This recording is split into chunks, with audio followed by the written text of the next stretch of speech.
How's it going, everybody? Welcome into the Skyline Sports Podcast. I'm your host, Jack Hartman, joined as always by my good friend, my co-host from the West Coast, Nick Normand. Nick, how you doing today?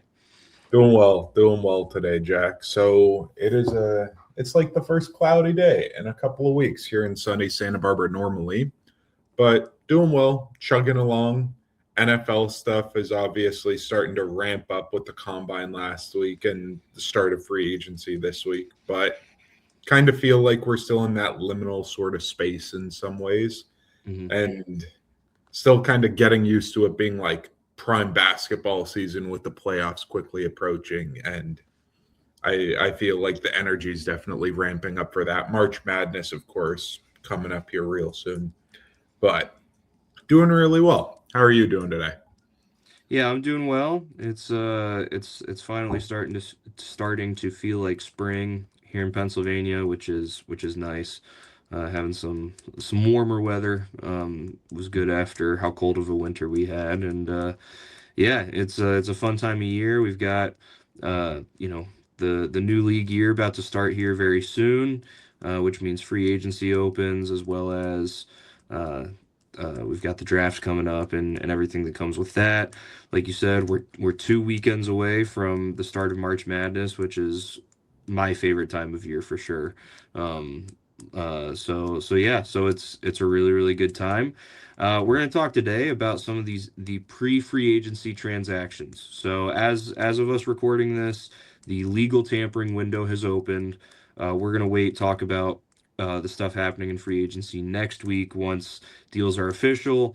Um, guys have agreed to things, but until there's pen to paper, agents are obviously still able to field calls and potentially get their clients something better. So we're not gonna talk about that stuff quite yet. We're gonna spend today talking about some of these rather large trades that happened here, as well as the franchise tag and stuff like that, and some cut players as well. So we're gonna talk about that to lay the groundwork for when we talk about free agency after the full legal excuse me, the full legal free agency window opens, and players have actually put pen to paper. So we're going to start by talking about those guys that have been franchise tagged. Nick, who should we talk about first?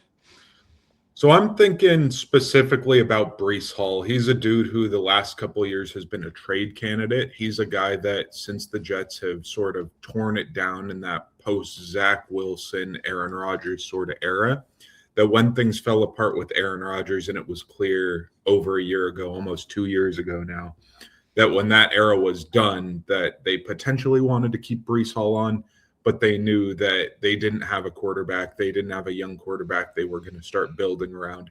They attempted to do stuff with Justin Fields last year, but he was a heavy trade candidate last year at the trade deadline. And still now, he was obviously franchise tagged, but I think he stays as a trade candidate. I think that for the next year until the trade deadline that we get during the season, that he's going to be a massive trade candidate. And if the Jets can get value for him, I think they will. But I think the Jets just said, hey, we want to keep him on because he's a good player. It's hard to find a great running back, especially in a draft that doesn't look to have a whole lot of great running backs. And Brees Hall is an explosive player. So I think hmm that Brees Hall was kept on for some of those reasons. And it may not feel like it made sense because he's not on a very good team, but Brees Hall is a darn good player, that's for sure. Yeah. I think the thing about it, and I think you nailed it on the head with like this is not an overwhelming running back draft class. Um, according to Pro Football Focus, when we did our back and forth mock draft last week, the second best running back is like a top 50 prospect in price out of Notre Dame. Um, so I think that's really what this does come down to and why they did this franchise tag. Um, the thing that is odd about it, I would say, is like you said, Brees Hall is still going to be a trade candidate. He will probably get traded, by the trade deadline next year. And this just felt like a weird, like out of necessity type decision by the Jets, which I don't think is ever the right reason to use the franchise tag personally. Because you franchise tagged him, he's going to get around 14 million this year. Um, and so you're really putting 14 million into a guy during what is likely going to be a dud year for you. Mhm. Um, that just feels like that money could be better spent elsewhere. And to be fair, again, we're not talking about the deal specifically. The Jets did spend some money, over the last couple days. So, they do have money to spend, but still, like, you know, use that 14 million just on Brees Hall for 1 year that you're likely going to trade him in October, or use that 14 million as the first third of a 3-year, $40 million deal with a Mhm. free agent that can help you once you get through this kind of dud year, and once you have your quarterback, you have options around him. Just feels a little odd to me.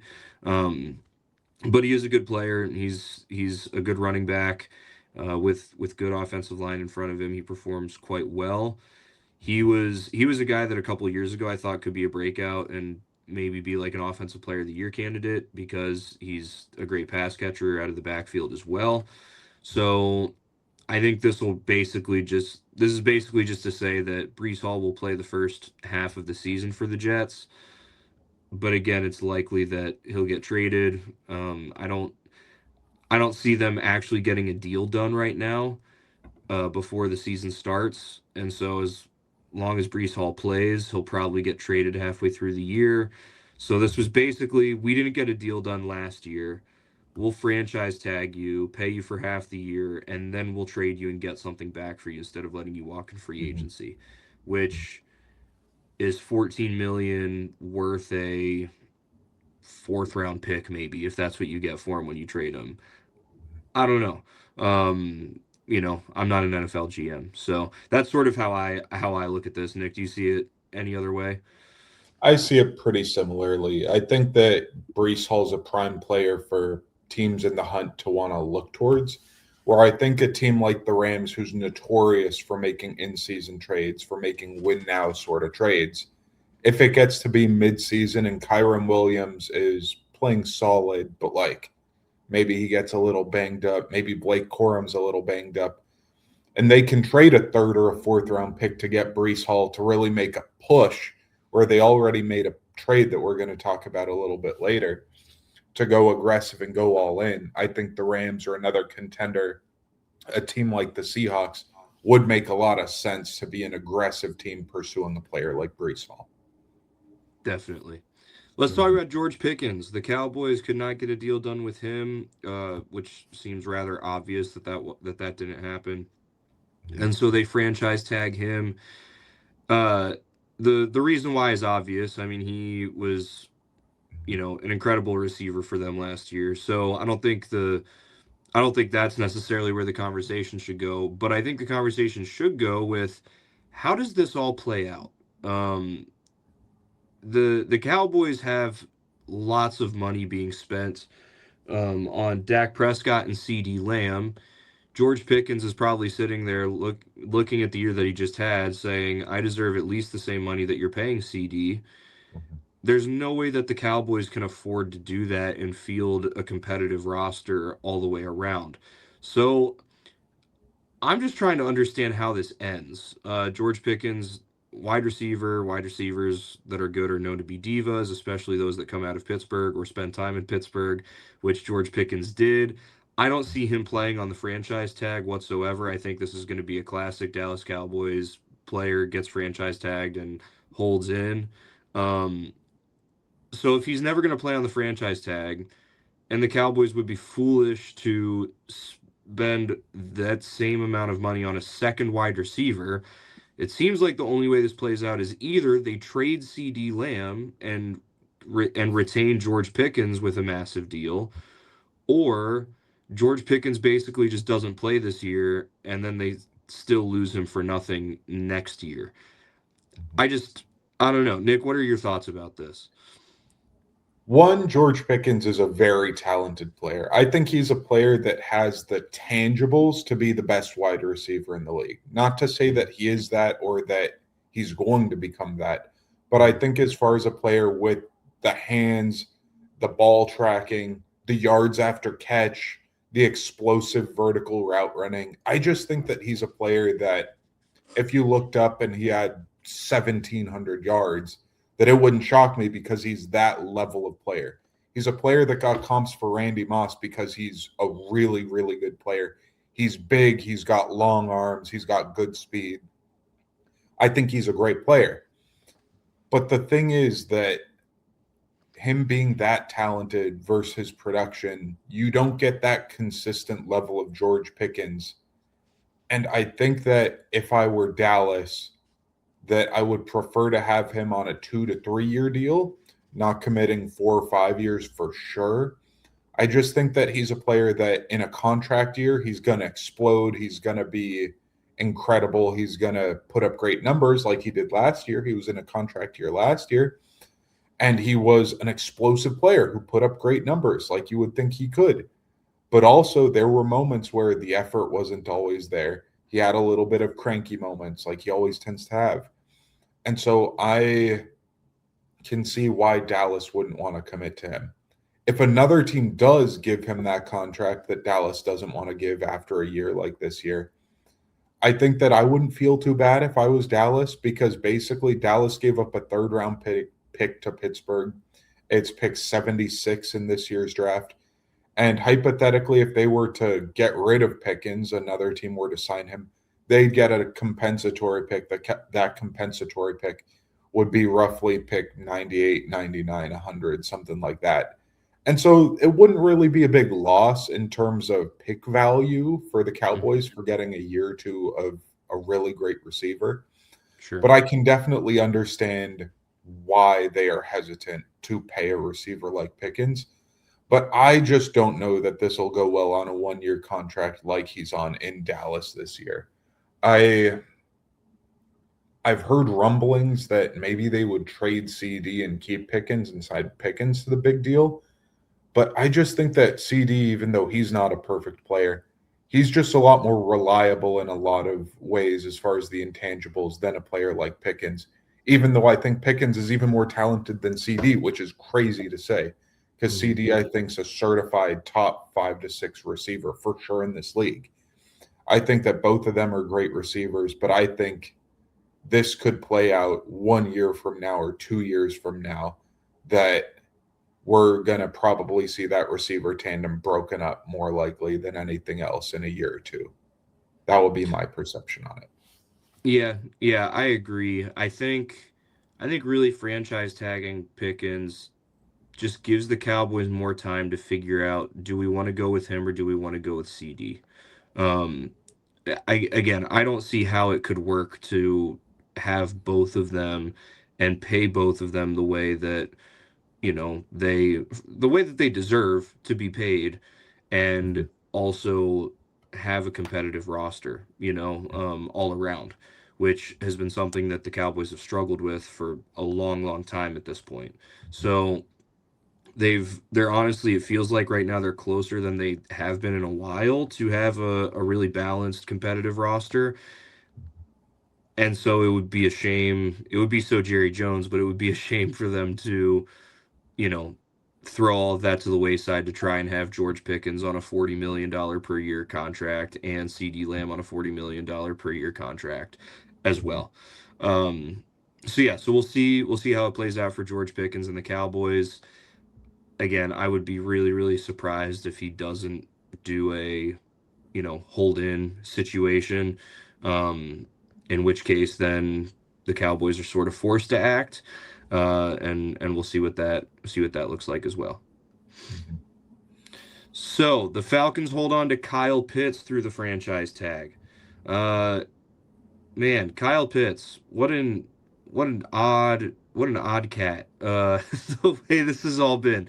Um, he was supposed to be the next greatest offensive player of all time. Um, didn't work out that way, though. Just when it was like time to like call him a bust. He would have this incredible, you know, 12 receptions, 200 yards, 3 touchdowns type game that makes you go like, oh, maybe. The Falcons, who have made quite a few odd decisions this offseason, and again, we'll get to most of those next week, um, decided to put the franchise tag on Kyle Pitts. Nick, what do you think? Just looking at this, I think that Kyle Pitts, because of the billing, the pre-draft hype, I remember Kyle Pitts coming out and everybody basically consensus being like, this might be the best player in this draft. It was a crazy loaded draft back then, but that draft was viewed so highly, and Kyle Pitts was viewed so highly because he was basically viewed as Vernon Davis type as a tight end, where like this dude can run all the routes. He's massive, he's long, he's athletic, he has great hands for catching downfield. He's basically a supersized receiver, and he was incredible at that at Florida. He was a great player. Kyle Trask was a Kyle Pitts merchant that year. Him and Kadarius Toney formed a great tandem in college. And Kyle Pitts was viewed as this generational player, as you were saying. And I think that in the league, he's been a very good player. But because of his blocking limitations, because of the hype that he had coming out, because of what you had to pay him as a top 4 pick, I just don't think he's ever going to be able to live up to that billing. But I think if we looked up in 5 years and it's like, oh man, Kyle Pitts is 10 years into his career and he has 7,000 or 8,000 receiving yards, that I wouldn't be shocked. And that will be a really productive career for a tight end, and that he's going to be a really, really good player and a player that produces wherever he goes.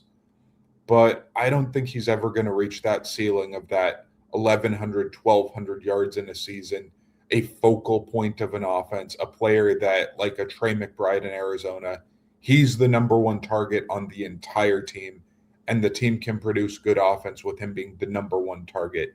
That Kyle Pitts isn't that. He hasn't been that. And I don't think there's a way to project for him to be that.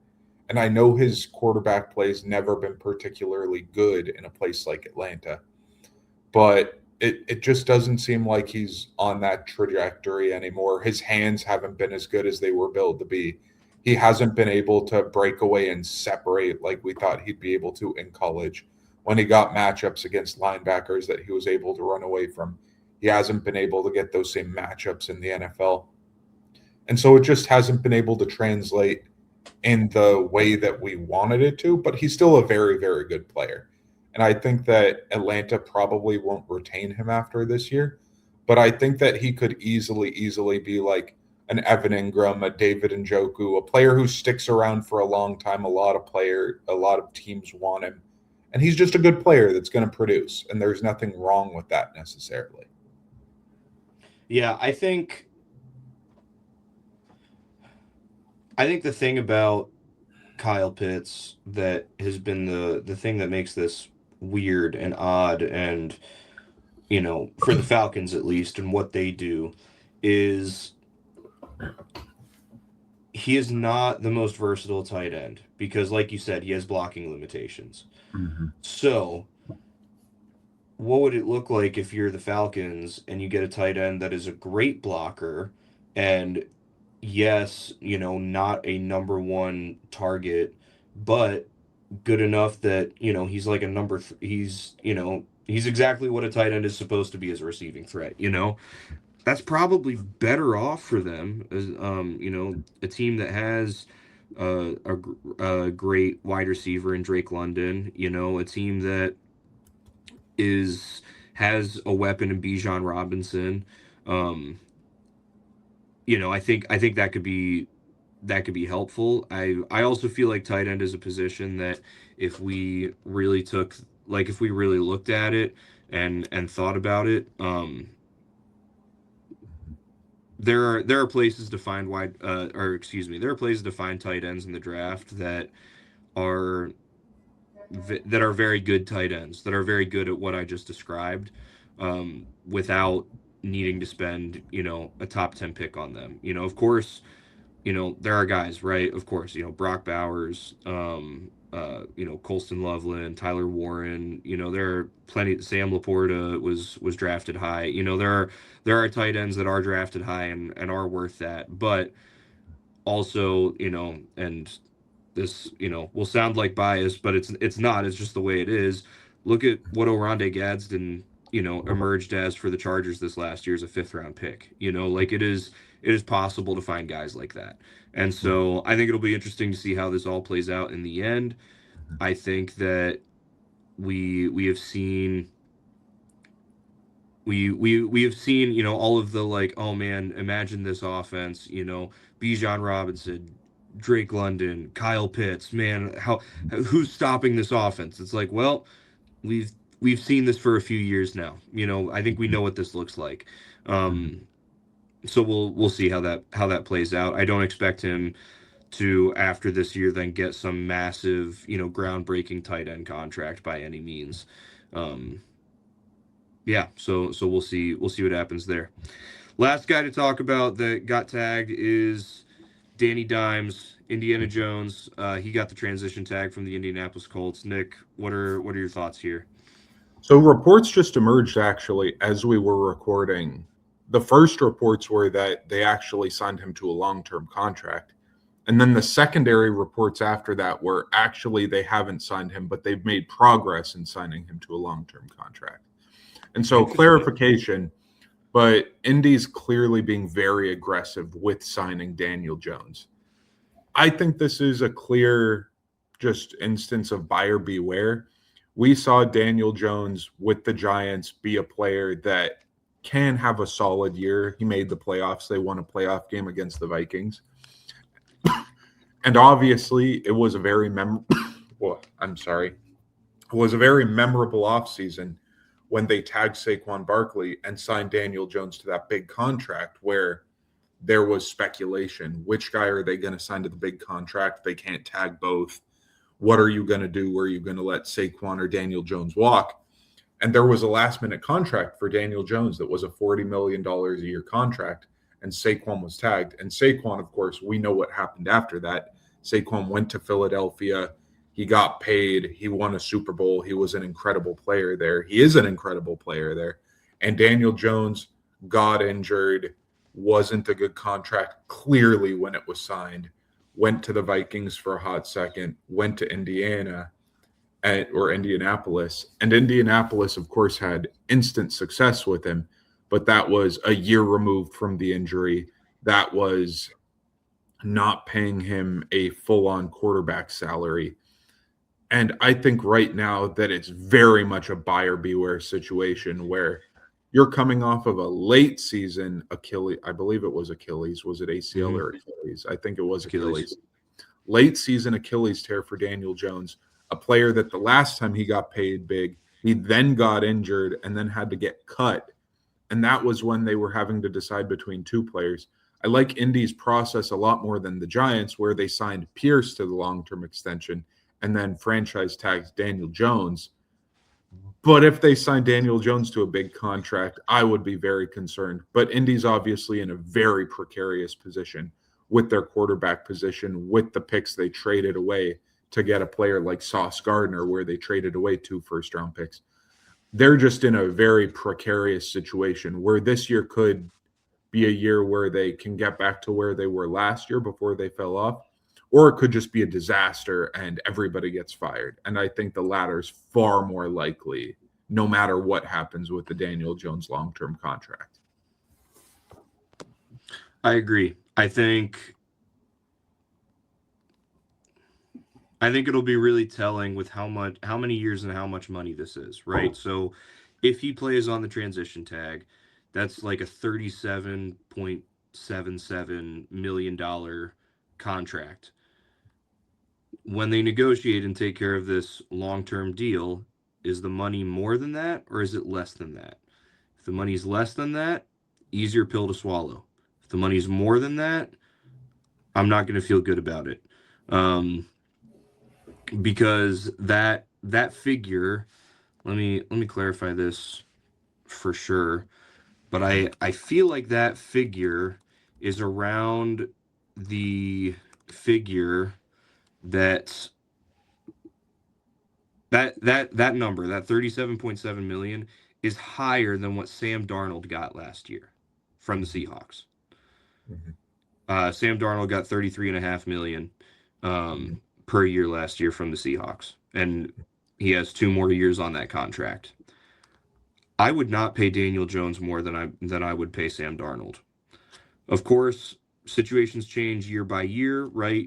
Of course, when they signed Daniel Jones, he was getting far less than Sam Darnold was getting, but even still, if you're the Colts, if you've seen what Daniel Jones does has, can be, both in your own, building and also what you saw happen with the Giants, I'm not giving him more than 30 million a year. I'm doing like a 3-year $90 million deal, like to something that's easy to get out of, easy to trade away if you feel like that's what's best. That's about what Geno Smith got from the Raiders last year. And we'll talk about what happened there in a little bit. But he's no longer with the Raiders, um, and that was a deal that they could get out of. you We saw from the Giants, you can't get out of a deal where you give Daniel Jones 40 plus $1 million a year. And mhm, so I think that we basically just kind of have a TBD on that one in terms of how it ends up. Because yeah, if you can get him for like 30 million, sure, that is especially in this day and age, that is a quarterback contract. That is nothing to take a dead cap hit if you have to cut him or, trade him to somebody who's willing to take him on for that much. Um, and then go upgrade elsewhere, whether in free agency or in the draft. But if you're paying him 40 plus, then I'm going to say that this was a bad move by the Colts. mhm. Yep, I couldn't say it any better. You make a lot of good points there. So I think it's about time we move on to a couple of trades that happened this last weekend. We had two massive ones. Trent McDuffie first traded from the Chiefs to the Rams, and then Max Crosby later getting traded from the Raiders to the Ravens. Starting with the McDuffie trade, Jack, how are you feeling about it as far as from the Rams perspective, from the Chiefs perspective, the directions each of these franchises are going here? Yeah, I think from the Rams' perspective, I like this trade a lot.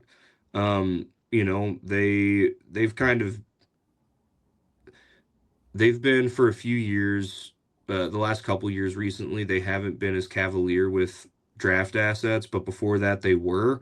And we would make fun of them, but it would come with success. Like they got that Super Bowl because they were willing to trade, unknown potential for known commodities. Um, and so I especially like they have another first round draft pick in this year's draft. They Where they are at 13, they could take a corner, but they also have other needs that they need to address as well in the draft, like the offensive line a little bit. Um, there are certainly some valuable and highly skilled receivers, that they might be interested in with, Devontae Adams' age, showing up here. Um, and then when you look at pick 29, which is what they traded to the Chiefs, the corner play that you could get there is not the same as what you could get at pick 13, right? And it's certainly not the same as Trent McDuffie. So I really, really like this for the Rams.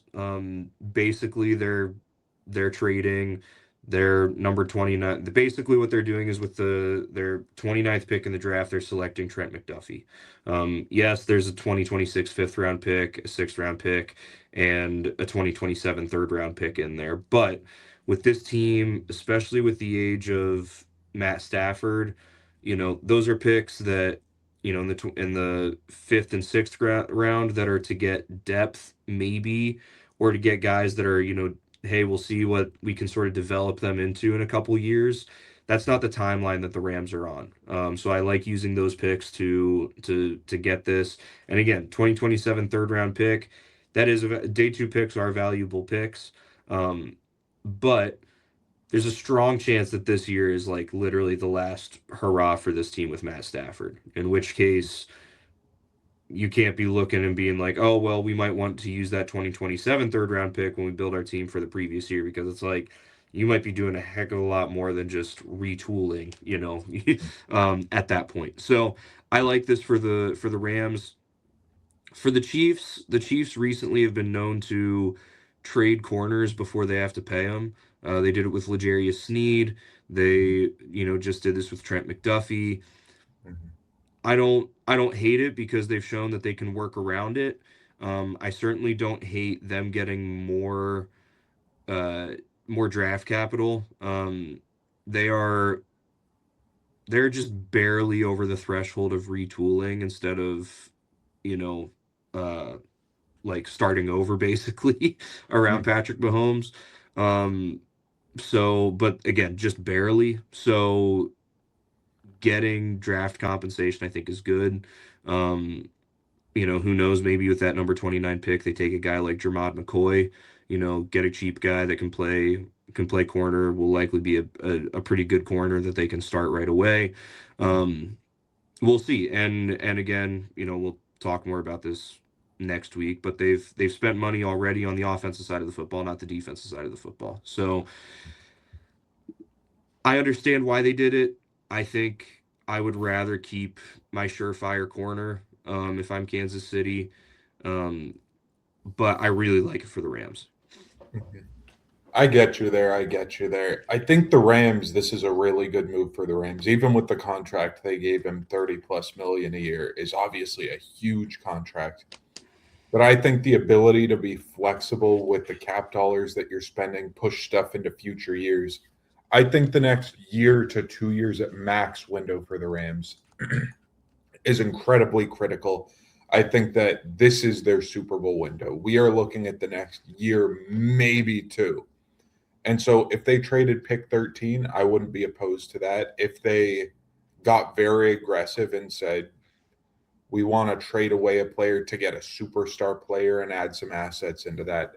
I think that right now the Rams need to be going for it. They need to get instant starters, they need to get upgrades, and they really want to get a defense that's going to be able to slow down opposing offenses. And their Hmm. offense, they want it to be able to be as unguardable as possible and provide Matt Stafford with the line that he needs, where he's not going to be able to be blitzed and just get run off his spot every single play. As long as they can do that, and Trent McDuffie is step one, I think, in making your defense as locked down of a defense as you can make it. I think that's a good first step.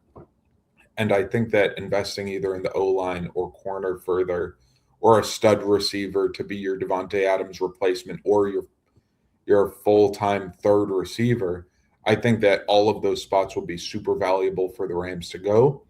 I like the idea of not maybe resetting, but retooling right now for the Chiefs.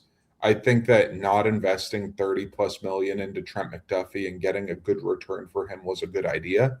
I think that we might look a year or two from now and say, oh, yeah, the Chiefs are doing a Tyrann Mathieu esque deal.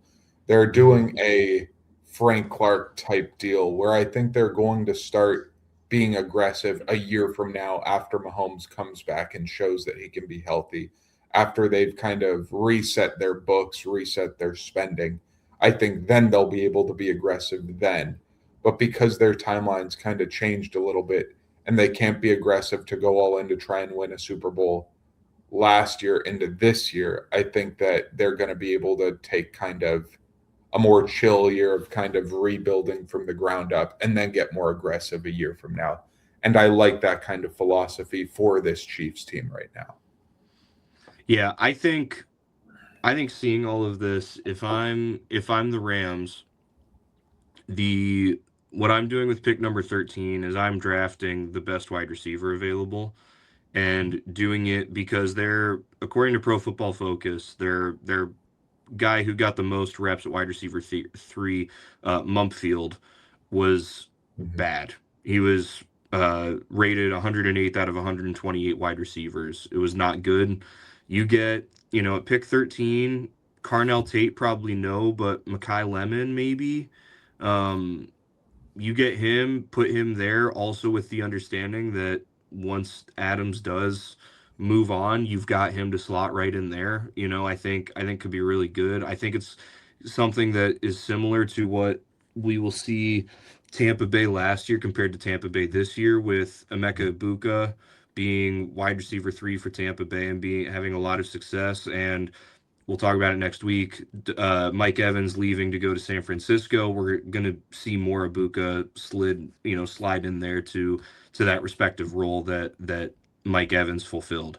Um, on the defense side of the ball, Williams, one of their corners, he was rated 47th out of 112 in corners. So obviously, with trading for a guy like McDuffie, you are significantly improving at that position. So again, I really, really like this for the Rams. I think it's the right call. I think they are.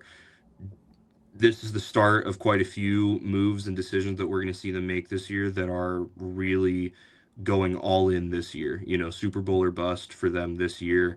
They know that the clock is ticking for what they have with Matt Stafford, and they have to try and strike while the iron's hot still, before it's cold. Mhm.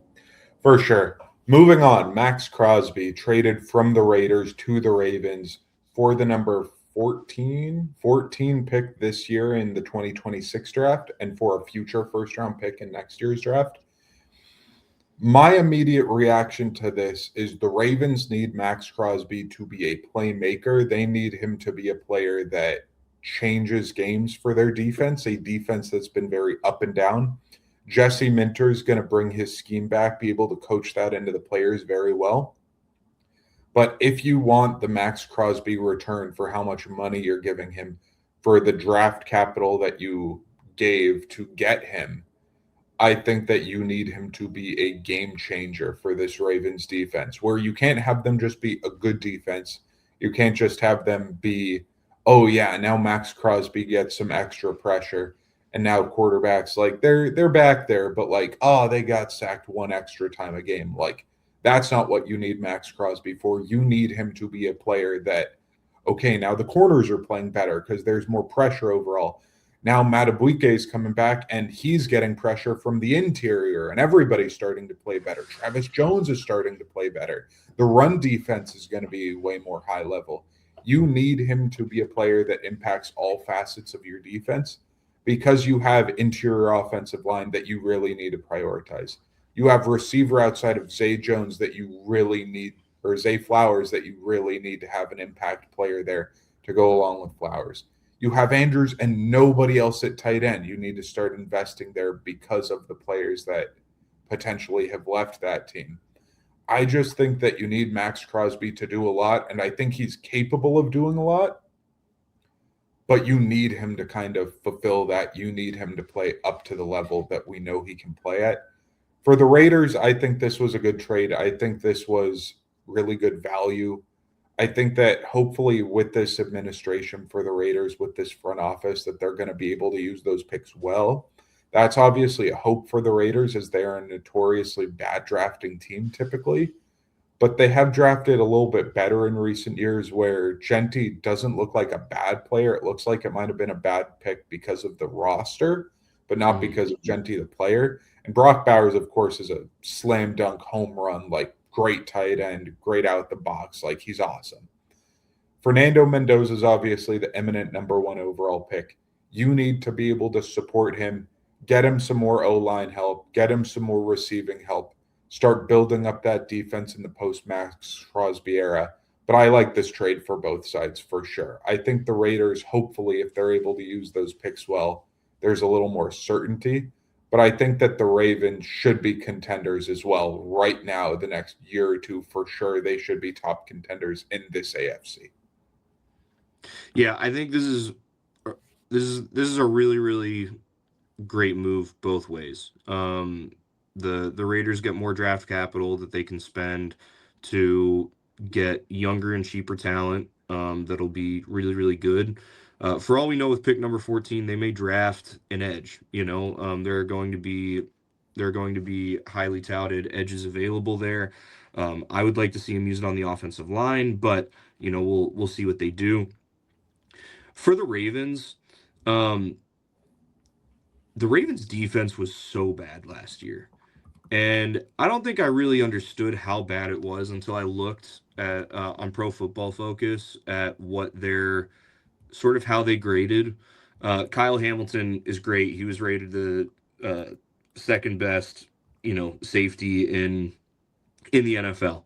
The next best that we've got Travis Jones, in at defensive line, seventh out of 127. Everybody else everybody else was bad. Like, seriously, including some guys that are like stalwarts, like Marlon Humphrey. He was bad. He was graded 103rd out of 112. Like these are bad things. Really, really bad things. So getting a guy like Max Crosby who can come in and can make that edge, that left side of the defensive line, set the edge far better than what they had this last year. Um, will be good and will hopefully take some more pressure off the defensive backs for the Ravens because they'll have a stronger pass rush. It's the reason I wanted the Lions to try and get him. Now I'm glad that they didn't spend what the Ravens spent for him. Despite how much I would love to see him and Aiden Hutchinson together. But it was the same thing. We saw bad secondary play from the Lions the last 2 years.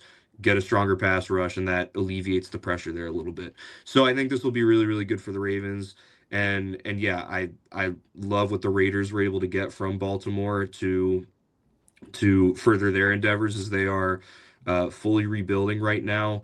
They just got a new coach that has hopefully I would like to think with Tom Brady making decisions there that we won't see a quick 1 year, 1.5 seasons where we're firing the guy. Like give him some time. I think we will see that, and I think that'll be really good. You can get Fernando Mendoza, get somebody else in the first round, and then have another year of 2 first round picks to really, really get good for year three. I think when things are really, really, really hitting over there, and you've got some guys with experience. Mhm. For sure. I think the Raiders are going in the right direction. And I think this is a true rebuild that they have some cornerstone pieces, and that's awesome for them.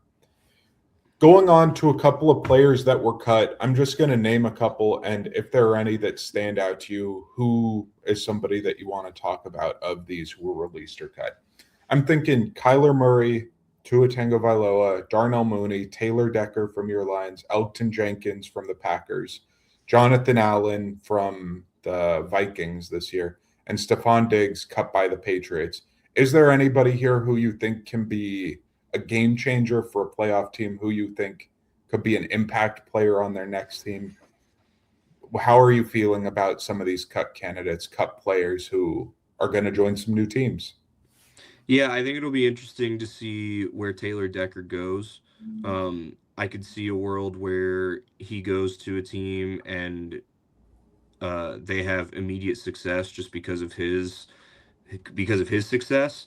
Um, Hopefully he is healthy and is fully healthy, and if so, it could be see him go to a team like gosh, I don't know, say he ends up with gosh, I don't know.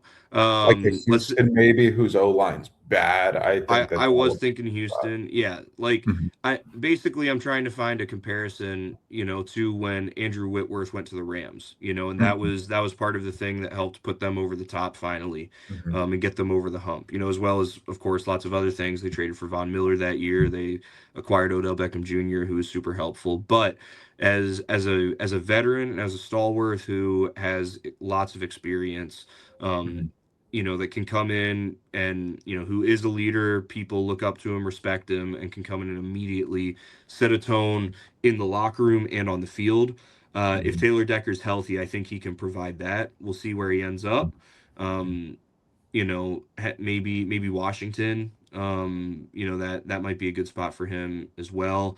Uh, we'll see. We'll see where he ends up, but I think that could be a really, really strong. He makes a strong case for being a guy that will have an immediate felt impact where he ends up. Mhm. For sure. Looking at that list that I was talking about, I'm looking at Kyler Murray. I just want to get on a soapbox a little bit. So basically, Sam Darnold obviously has opened some folks' eyes the last 2 years. He was a bust for the Jets. He went to the Panthers. He was even worse. And then he played better and better on the Vikings, on the Seahawks. He won a Super Bowl, of course, and he played very, very well. And people have been saying, who's going to be the next Sam Darnold? Who's going to be the next Geno Smith? Who's going to be the guy that elevates kind of out of being a bust into becoming a really good player? And people have said Kyler Murray. And I just kind of think it's silly to say Kyler Murray. Kyler Murray was a number one overall pick that got a second contract, that went to multiple Pro Bowls, that made it to the playoffs. He was so much better at his first stop than Sam Darnold that it's kind of just completely incomparable to me. It's ridiculous when people are saying that they're comparing both of them in these first stints. And I think that Kyler Murray can still be an impactful player who can hold down a team starting job for a couple of years and can lead to some winning football. I think a team like my Steelers or like the Vikings, who obviously are in a funky space with 9 there in Minnesota, that either of those teams will be stoked to have Kyler Murray. There are teams that want his deep passing ability. There are teams that would love to have a quarterback who has a strong arm, who's mobile, who I think has the tangibles to be a really good player. And I think that Mm-hmm. Kyler Murray can still produce some darn good football, even as a smaller player. Yeah, yeah. I think I, I am very intrigued with where he ends up. Mm-hmm. Um, I hope for his sake he is favored enough by the league that he doesn't need to do a, you know, Justin Fields type thing last year, that he can go somewhere where he'll actually get a fair shot. Mm-hmm. Um, the Dolphins maybe, they sort of come to mind, the Steelers come to mind. Um, there are other places as well that he could end up that I think would be better places for him, better Mm-hmm. would suit better what he needs. And yeah, I think it would be I think he could definitely make an impact, and not just come in as a bridge guy, but come in as a, no, you might like be our quarterback for the future. Like we might give you a 2-year deal, and after this year we give you a 5-year type deal, like that sort of thing. And I hope for his sake that is what happens, because I think he is a good player. I think he's been just kind of stuck in Arizona, just kind of a notoriously meh team, like they've had their moments, with Kurt Warner making it to the Super Bowl, and Mm-hmm. with Carson Palmer, having some playoff success, but like otherwise they're just right in the middle. They're always sort of picking between picks, you know 6 and 16, like just, yeah. So I'm looking forward to seeing where he ends up, and what that looks like. Mm-hmm. Last couple of things. I have 2 trades that I wanted us to hit up about. First one being David Montgomery getting traded by your Lions. He's obviously a good player. He's a productive player. He's a player that I'm sure that your Lions wanted to keep because he's been really, really good. He's a professional. He's a player that can do it on the ground and through the air. And the Lions traded him. They got a good return. They got a 4th round pick, Juice Scruggs, in a 7th. How are you feeling now post that trade about the return the Lions got, about the player David Montgomery? What are your thoughts on that? Yeah, so going into this off season, I knew that there were going to be decisions that were going to get made that emotionally would be tough. I mean, that makes it sound far more extreme than it is. But it'd be like, oh man, that really sucks that, we're trading that guy, but makes sense and need to happen. So, David Montgomery was one of them. I was saying to you in the fall, like, we got to trade David Montgomery. We can get a running back, elsewhere via free agency or the draft, save a lot of money there. There are others that, have things have kind of already started to happen. again, we'll talk about it next week. But I I was okay with this. I'm really happy about the return. I was thinking if we could get a fifth, that would be really good. I'd feel good about that. To get a fourth and an offensive lineman with experience, um, the biggest issue for the Lions last year was their offensive line. In the year prior, when they won 15 games, they had the best offensive line in the NFL. Last year, that was not the case. It really wasn't. Penei Sewell was still the best tackle in the NFL according to Pro Football Focus. He was, at least. But there are lots of other places along the offensive line that need help. We'll see. We'll see how good Juice Scruggs is, but at least getting another body in there to take a crack at it at camp. The Lions offensive line coach is certainly one of the best in the league.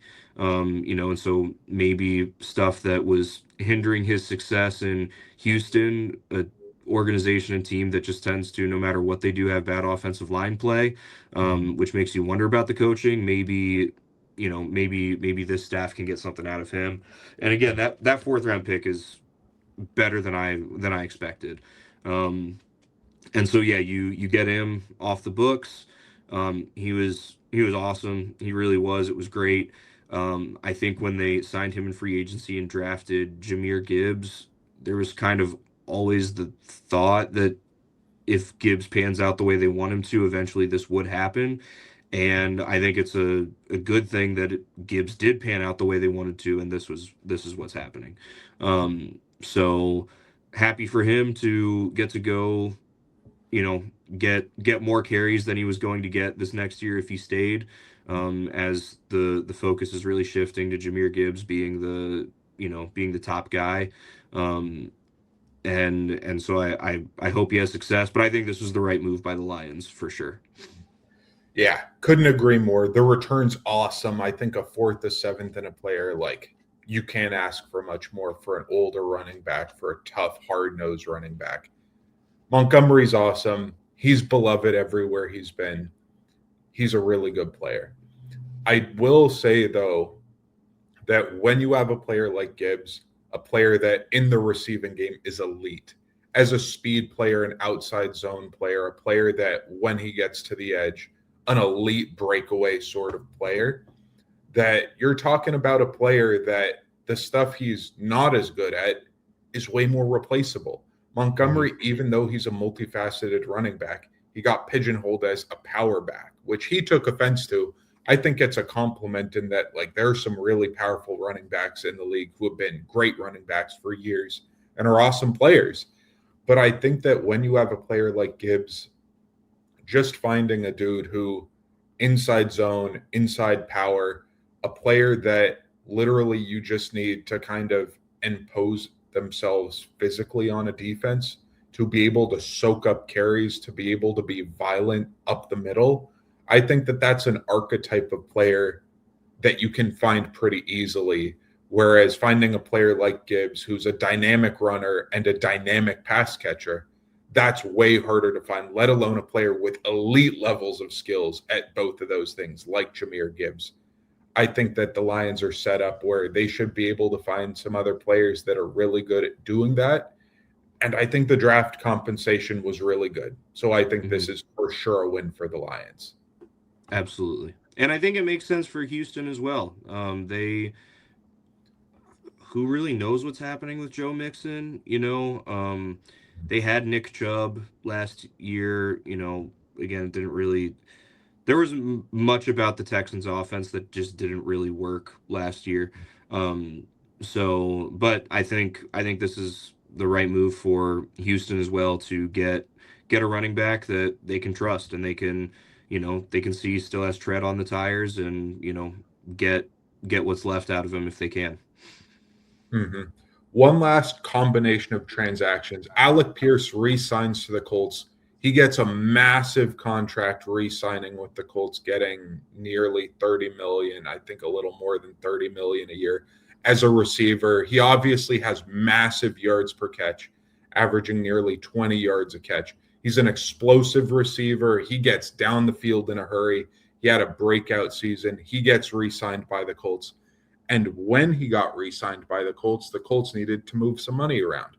And they proceed to trade Michael Pittman for a pick swap to the Pittsburgh Steelers. Both of these in conjunction, I kind of considered one sort of type of transaction because it was the Colts making a re signing that caused them to make another trade. Both of these players are really good. Alec Pierce, of course, was a player that had interest all around the league. And there's a reason that he re signed for that massive contract that you don't always see when players re sign. You see massive contracts when they sign elsewhere, but seeing a player of this caliber getting signed to that sort of deal was pretty unbelievable. How are you viewing these two Colts transactions? How are you feeling about this Colts situation? We talked about Daniel Jones earlier, but these receivers, of course, what's your view about it? Yeah, I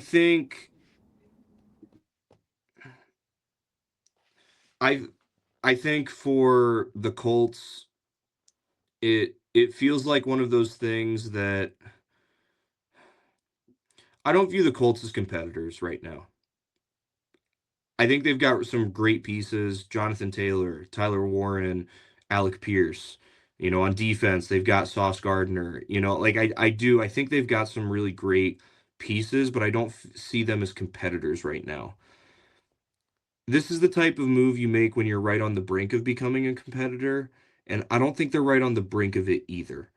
Um, that said, he is a very good wide receiver, right? So if we're just talking about strictly talent acquisition or retention, this is a great move, right?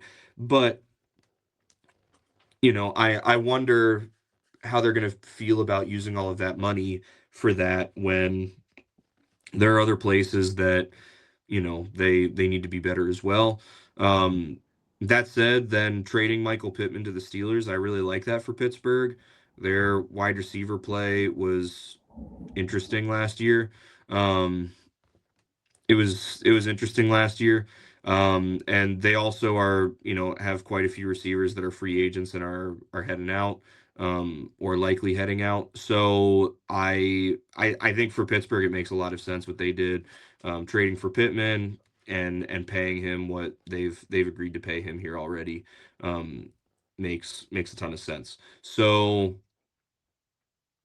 yeah, that's sort of how I feel about it. I think for the Colts, it's like, I mean, yeah, you kept talent in your building, which is good, but also you spent a lot of money to keep this talent that doesn't feel like holding on to him was the thing that was going to make or break you. So I don't know. Yep, I couldn't agree with you more there. I think that if I'm projecting what the Colts are going to be in this next season, that there's no chance that they're better than they were pre Daniel Jones injury this last year. Where, of course, they were a really good team. Jonathan Taylor was in the MVP conversation. Their defense was playing well. Their offense was elite. They were scoring points like nobody's business. They blew out the Dolphins in week one. They were playing really well. But I think that with Pittman leaving, with Daniel Jones coming off the injury, with just a lack of momentum with the Sauce Gardner trade as well, feeling like, man, we traded for him and he wasn't really healthy. We don't really have first round picks now to try and target ascending players that are going to help us right now. I don't see how they're better than they were at their height last year. It feels like that era that was very short lived. It was like 2 months that there's no chance that the Colts ever reach the heights that they were trying to reach. And I think if Daniel Jones doesn't get injured, maybe we're having a different conversation because obviously they fell off like crazy after that. But I think that the Colts are kind of just going to spiral out this next sort of year. For Pittsburgh, of course, I think it's a good trade. I think that getting him on a bargain bin kind of trade return and a solid deal for a 1/2 type of player, I think that it's going to really help the receiving core. I think that having DK, who's big and tall, Pittman, who's big and tall, both players who are pretty damn physical. I think that it's going to be really nice for mismatch attacking. I think that it's going to be really nice for blocking purposes in the outside run game. So I like the acquisition. I think Pittsburgh still has work to do. Indianapolis still has work to do, of course. Mhm. But the transaction, I'm happy for my Steelers. For sure. Mhm. All right. Well, this has been fun. Gone about an hour here talking about the pre-free agency transactions that have taken place, trades, cuts, re-signings, stuff like that. We'll do far more next week after a lot of things that have already been reported become official, as well as, there are still quite a few quarterbacks that, are still seeking out their suitors as well, and some, yeah, some edges, some big, some premier position players that are, have not agreed to something already that we want to wait, and hopefully we've got stuff on the books, so we can talk about those. But yes, this has been a ton of fun. The off season is just getting started, and we're looking forward to talking, being here with you guys all the way through the draft and into the summer. So thanks for taking the time to listen this week. Have a great week, everybody.